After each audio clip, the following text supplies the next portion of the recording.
Good morning everyone. আজি ৰাতিপুৱাই morning walk কৰিবলৈ আহিলোঁ 4:30 বজাতে খুৰীমা আৰু মাহঁতৰ লগত। আৰু দেখিছেনে এতিয়াও এন্ধাৰে হৈ আছে। আমি যোৱালৈকে বেলেগে ফুৰি আহিলে আচলতে ইয়াত 3:30 মানতে বহুতে ফুৰিবলৈ যায়। আমি 4টা বজাত গৈছিলোঁ। তো দেখিছেনে আহিলে না। এনেও ৰাতিপুৱাই উঠি ফুৰিলে গা মনবিলাক ভালে থাকে আৰু দিনটোৰ কাৰণে গাটো এক্টিভ থাকে, এলাহ ভাৱটো নোহোৱা হয়।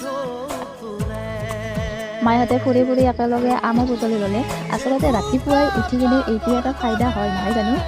এয়া খুৰীমাই আমটো বুটলি ল'লে আৰু লগতে এয়া শেৱালি ফুলো বুটলি ল'লে। আচলতে ফুল বা যিকোনো বস্তু পুৱাই বুটলি ল'লে ভাল লাগে, বিশেষকৈ ফুল আৰু শেৱালি ফুলটো তাৰ কাৰণে প্ৰিয় বাৰু। মই কিন্তু খাই বহুত ভাল পাওঁ আৰু সেইকাৰণে সৰুকৈ ভিডিঅ' এটা বনাই ল'লোঁ। ইমান ধুনীয়াকৈ ফুৰি আছে ন। এনেকৈ ফুলবিলাক ফুৰি থাকিলে ভাল লাগে, মানে শেৱালি ফুলবিলাক ভাল লাগে দেখি কিনে। এনেকৈ ময়ো দুটামান বুটলিলোঁ।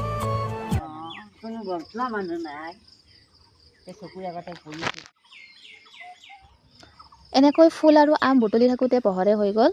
আৰু ইয়াতো আমাৰ ৰাস্তাটো হয়।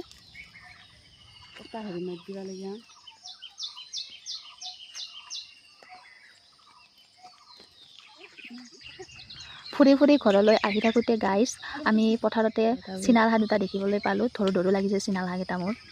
ইমান ধুনীয়াকৈ খাই আছে ন। এয়া খুৰীমাই চেণ্ডেলে হাতত লৈছে। আচলতে খালী ভৰিৰেহে ৰাতিপুৱাই খোজ কাঢ়িব লাগে।